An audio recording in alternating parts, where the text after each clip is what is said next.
안녕하세요. 한석훈입니다.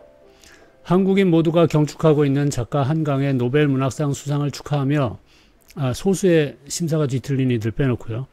한강님의 글을 저희 대학 수업의 소재로 삼아서 학생들과 나눠보고자 한 저만의 축하 방식을 보여드리겠습니다.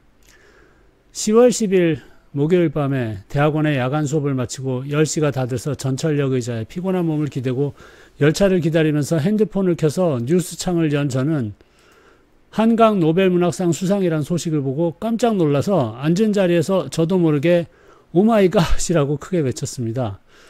주변 사람이 흘낏 쳐다보는 것 같더군요. 아무튼 엄청 놀랐습니다. 저 노벨 문학상을 한국인 작가가 받다니. 스웨덴 할리먼에서 수여하는 노벨상이란 것, 대단한 세계적 명예이자 영광입니다만 전 젊었을 땐 일종의 서구 우월주의가 못마땅해서 옥시덴탈리즘적인 문화 전통이라고 삐딱하게 본 적도 있었습니다만, 그러나 실로 세계적인 보편성을 획득한 인류의 전통이라고 하지 않을 수 없죠. 실로 노벨상은 인간의 위대한 성취에 대한 찬사라고 하겠습니다. 비록 저는 한강 작가의 소설을 단 한 편도 읽어보지 못했습니다만 제가 최근 한 10년 동안은 사상서에 집중하느라 소설 읽기를 좀 미뤄놨거든요. 이번 수상을 계기로 매스컴에 보도된 심층 보고와 평론가들의 말씀을 뒤져서 읽고 짐작하건대 한강은 인간의 불가사의함, 내면의 선악의 양면성을 드러내는 글을 쓰고 특히 인간의 악, 공격성, 폭력성에 대한 그의 표현은 읽기에 고통스러울 정도며 그럼에도 인간의 선한 본성에 대한 희망의 끈을 놓지 않으려는 마음을 보여준다고 요약할 수 있었습니다. 그래서 저희 여러 수업 중에서 교육 철학 수업에서 마침 유교의 성선론을 다루게 되었기에 인간의 선한 본성을 논한 원시 유교의 본질을 한강 작가의 글을 통해서 거론해 봤습니다. 이렇게 하면 학생들이 좀 더 잘 기억할 수 있을 것 같아서죠. 공자맹자에 의하면 인간은 선한 본성으로 인의 예지를 품은 존재인데 인의 예지 각각이 마음의 형태로 드러나는 것을 본성의 단서라 해서 사단이라고 불렀죠. 그 첫째로 본성인 인의 단서는 측은지심인데 이런 마음의 형태는 한강 작가의 이러한 글에 잘 나타나 있다고 봅니다. 타인의 아픔을 내 아픔처럼 느끼는 마음이겠죠. 두 번째 본성인 의의 단서는 불의에 분노하는 수호지심으로 이 마음은 다음과 같은 글로 표현할 수 있겠습니다. 순수했던 20대의 수호지심이 가장 강했었던 것 같은데 이 마음이 완전히 사라져버린다면 도 같은 게 아니라 비인간화된 것이라고 생각합니다. 셋째로 예의 단서는 사양지심으로 이것은 그저 거칠의 체면치레의 예를 차리는 게 아니라 마음 깊은 데서 우러나온 감정을 타인을 고려하면서 드러내는 것이죠. 이렇게 말씀입니다.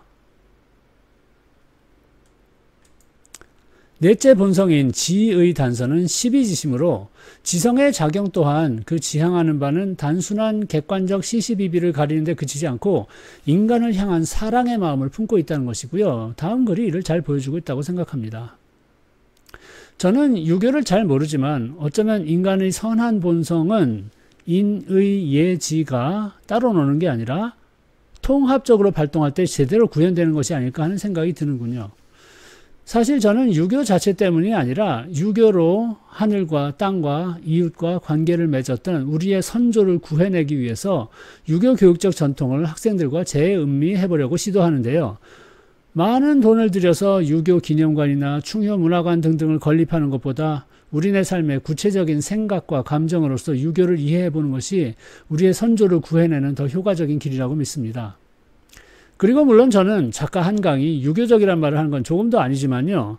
위대한 작가는 인류 집단 정신의 신내림을 받은 자로서 특정 사상적 전통이나 이념의 테두리에 묶이지 않고 인류 보편과 통하는 메시지를 구체적인 이 땅의 삶의 궤적 속에서 들춰내는 이라고 생각합니다.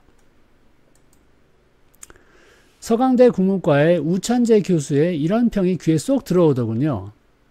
한강은 영매로서 산자와 주군이 인간과 동물, 인간과 식물 사이에서 끊어진 영혼의 길을 잇는 감수성을 보여주는 작가라고 평을 하셨더군요. 영매란 분석심리학적으로 말하자면 인간의 집단 무의식계의 신이라고 할 수 있는 원형들의 메시지를 받는 사람이고, 그러니까 신내림을 받는 이라는 말이죠. 한국어의 감수성으로 이러한 영성의 메시지를 들려주고 그것이 세계의 칭송을 받았다는 것이 기쁩니다. 환갑이 지나고 나서야 저는 저 자신의 한국인으로서의 정체성을 기쁘게 수용할 수 있게 된 것 같습니다. 작가의 이러한 자기 성찰에 매우 공감하는 저 자신을 발견하게 됩니다. 단 한강 작가는 20대에 이미 이런 성찰에 다다랐고 저는 지천명이 됐을 때야 그렇게 할 수 있었다는 차이가 있습니다만, 한강 작가는 저 같은 꼰대들처럼 가르치려 들지 않습니다. 그저 자기 자신으로서 살고 있을 뿐입니다. 그래서 그런 자신의 삶에서 우러난 느낌과 생각을 글로써 독자들과 나눌 뿐이죠. 이번에 포니정상을 수상하며 들려준 인사말이 또 바로 그러합니다.